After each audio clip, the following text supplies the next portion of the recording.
Vamos a hablar de los temas que realmente importan y es nuestro bolsillo, es la economía. Aquí en este país siempre se ha votado con el bolsillo y muchos insisten en que la política no tiene que ver con esto, que el mundo está convulso y que el mundo está complicado en materia de economía, pero creo que la gente tiene que entender un poco que las decisiones de cada lugar sí afectan nuestra economía.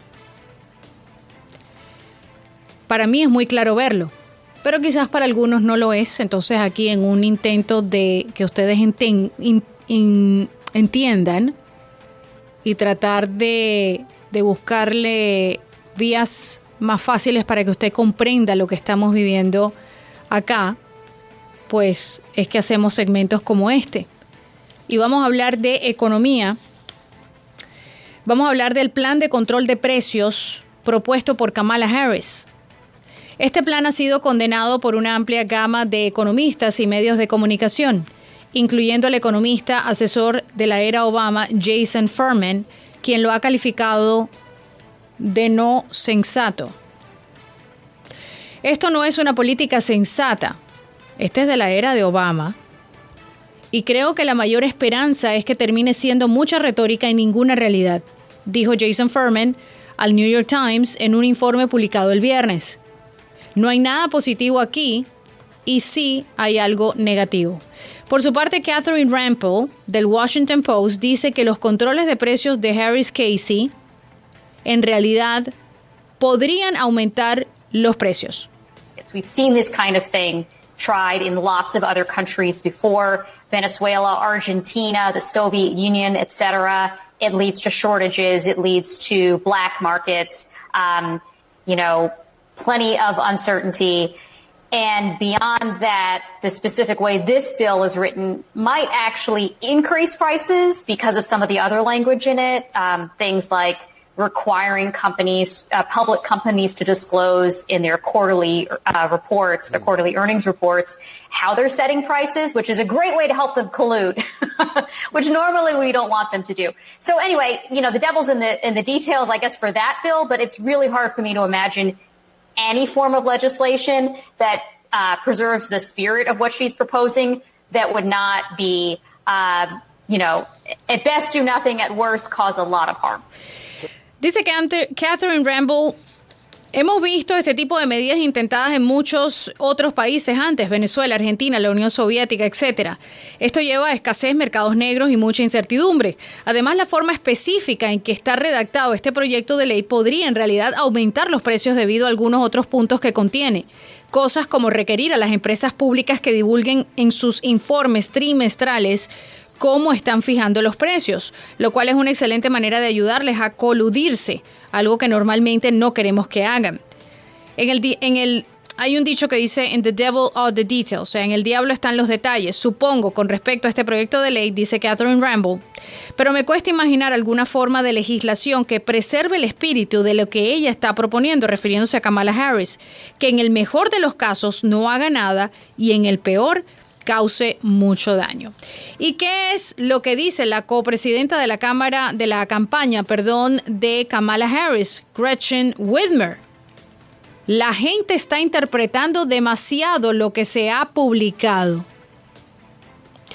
Amigos oyentes, la historia nos muestra ejemplos claros de los riesgos asociados con políticas similares. Países como Argentina, Cuba, Venezuela han implementado controles de precios que, lejos de solucionar problemas económicos, han exacerbado la miseria y la escasez de alimentos.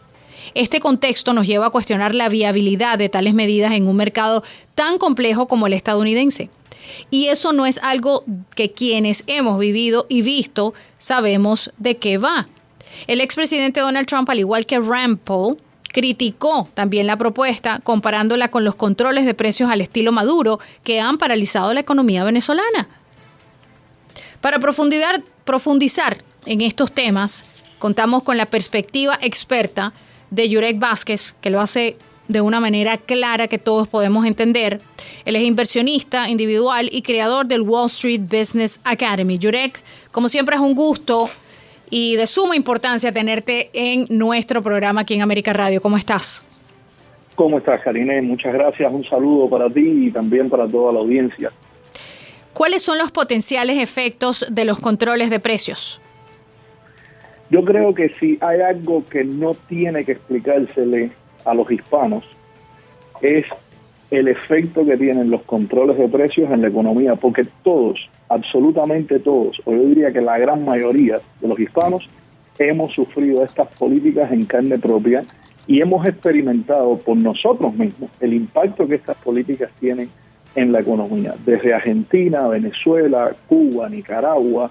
Es decir, si miramos hacia abajo, todos de alguna manera, de una forma u otra, hemos experimentado la decadencia que esto trae al país y cómo pone en la economía y en el estándar de vida del ciudadano una presión extremadamente negativa por lógicas muy normales. Es decir, no hay que ser economista para entender los porqués detrás de esto. En el momento que usted empieza a implementar controles de precios, elimina la libre empresa o la libre iniciativa del mercado. Hay una regla económica que está más que probada, que es la oferta y la demanda. Cuando usted permite que haya competencia entre la oferta y la demanda, los productores, los fabricantes, empiezan a responder a la demanda existente con una competencia agresiva que siempre termina beneficiando al consumidor final.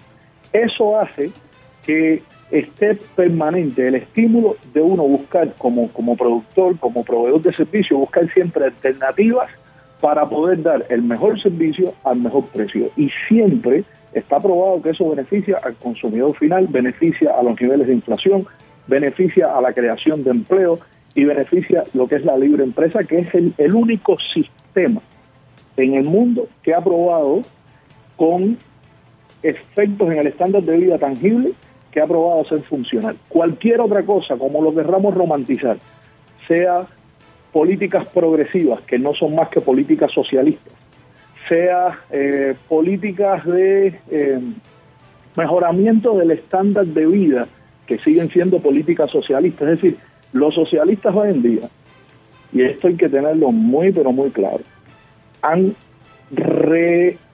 reacomodado el lenguaje para seguir haciendo las mismas políticas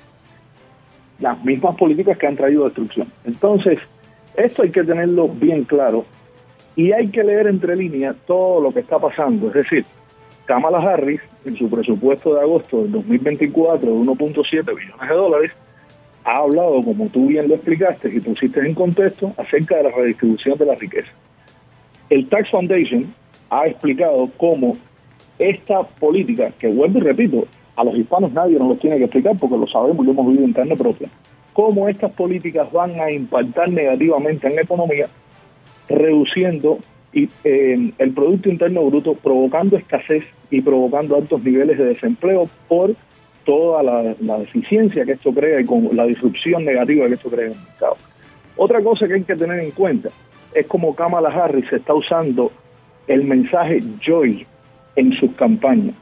Y esto hay que saber leerlo entre líneas, porque Joy, en el contexto histórico, tiene una connotación muy negativa, ya que fue usado por la propaganda nazi bajo el lema de Kraft durch Freude, que es fuerza a través de Joy.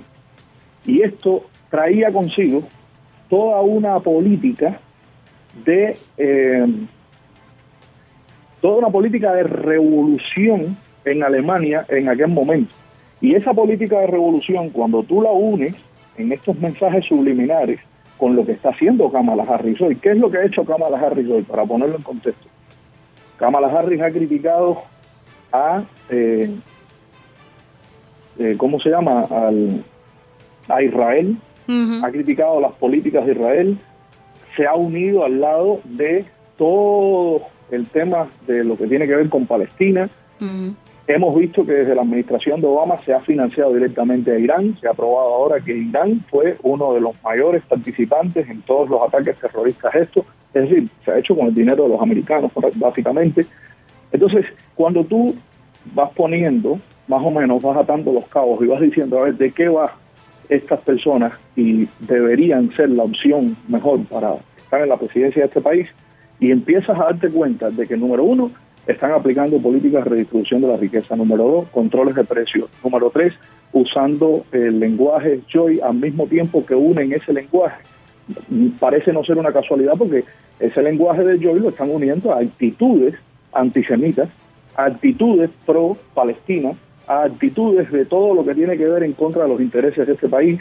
Encima, su gobierno y sus aliados han financiado a Irán, que es un realmente financiero de lo que es el terrorismo y de radicales musulmanes que están gritando constantemente muerte en América. Es decir, cuando ponemos todo esto en contexto y empezamos a atar los cabos, decimos, esta es la persona que verdaderamente queremos que lidere nuestro país. Entonces, ya esto deja de ser un tema de si me gusta Trump, si no me gusta Trump, si soy demócrata, si soy republicano.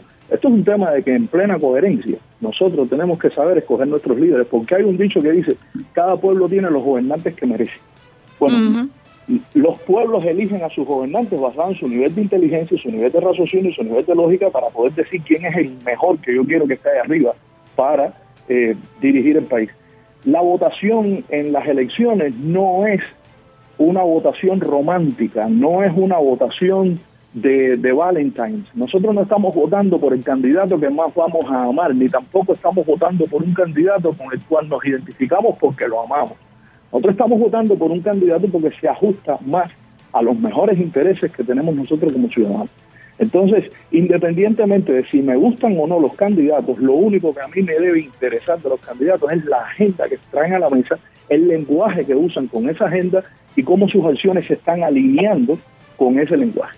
Entonces, yo creo que para nosotros es sumamente importante que nos eduquemos más a la hora de, y yo sé que aquí se hace en tu programa una labor tremenda en educar, pero a lo que me baso de que nos eduquemos más es a que ya el diálogo de nosotros en las redes sociales, cuando digo nosotros, digo como ciudadanos, no debe ser ni siquiera de discusión entre demócratas y republicanos, debe ser de educación ante estas políticas que estas personas están presentando, su postura que han probado con acciones durante todo este proceso que nos está tocando vivir, y si esto es beneficioso para nosotros o no, principalmente para los hispanos que hemos venido saliendo de nuestros países a un costo muy alto, porque yo no sé el resto de la audiencia, pero en lo que a mí respecta, a nosotros sí nos ha costado la libertad. A muchos americanos que han nacido aquí las han tenido por sentadas, pero a nosotros nos ha costado la libertad, porque por ejemplo, mi abuela falleció y yo no pude aguantarle la mano en un momento tan importante cuando fue una mujer que dio tanto por mí. Y no falleció porque la dejamos abandonada en Cuba, falleció porque nosotros vinimos acá a este país en una manera muy difícil que mi abuela, con la edad que tenía, no podía atravesar. Y aunque tratamos de traerla más de 3 veces, y las 3 veces le fue negada la salida porque era muy mayor y tenía que venir por condiciones normales, simplemente no la pudimos traer, no fue que la abandonamos. Pero si no nos íbamos de Cuba, mi padre fue preso político, yo ya estaba teniendo problemas en Cuba de diferentes contratiempos que pasaron a nivel de ataques. Es decir, yo directamente ataqué al hijo del jefe del sector, que es el Comité de Defensa de la Revolución en Cuba, y me llevaron a las estaciones de policía y me registraban la casa porque yo hacía zapatos. Hacer zapatos no era nada que debería ser ilegal en una economía de libre comercio. Hacer zapatos es algo que tú estás haciendo con las manos. Incluso en Italia es muy bien compensado cuando una persona hace zapatos con las manos. Pero como en Cuba, en los momentos que yo vivía no era permitida la libre empresa, a mí me perseguían constantemente. Entonces nosotros venir a buscar la libertad lo hemos tenido que haber hecho a través de un costo a pagar muy grande, que ha sido sacrificio a nuestros familiares, sacrificios a nosotros, sufrimientos de readaptación a una cultura que no era la nuestra, es decir, muchísimas cosas.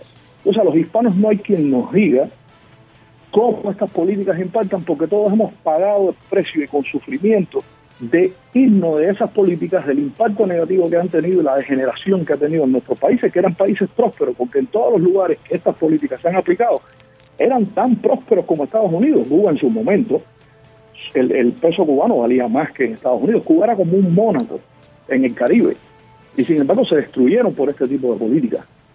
Lo mismo con Venezuela. Vas a ver un país más rico que Venezuela, con una diversidad tremenda, con unos recursos naturales tremendos, y donde se aplicaron estas políticas se destruyó. Es decir, que no importa los recursos naturales que tenga el país, ni la dimensión ni el tamaño que tenga el país, donde quiera que apliques estas políticas, se van a destruir. Y yo pienso que si Kamala Harris llega al poder es una señal bastante clara de que Estados Unidos está entrando en un periodo de destrucción, como mismo entró Cuba, como mismo entró Venezuela, como mismo entró Rusia cuando la revolución bolchevique. Es decir, va a entrar en un mismo periodo, que ese periodo lo que pasa es que es muy gradual, es un periodo que va demorando 20, 30, 40 y 50 años para que se vea la destrucción final. Entonces, como nos van introduciendo a esos periodos poco a poco, las personas que no lo han vivido. Para estar bien informado, te invitamos a escuchar América Radio 1260 AM Miami, la voz del exilio.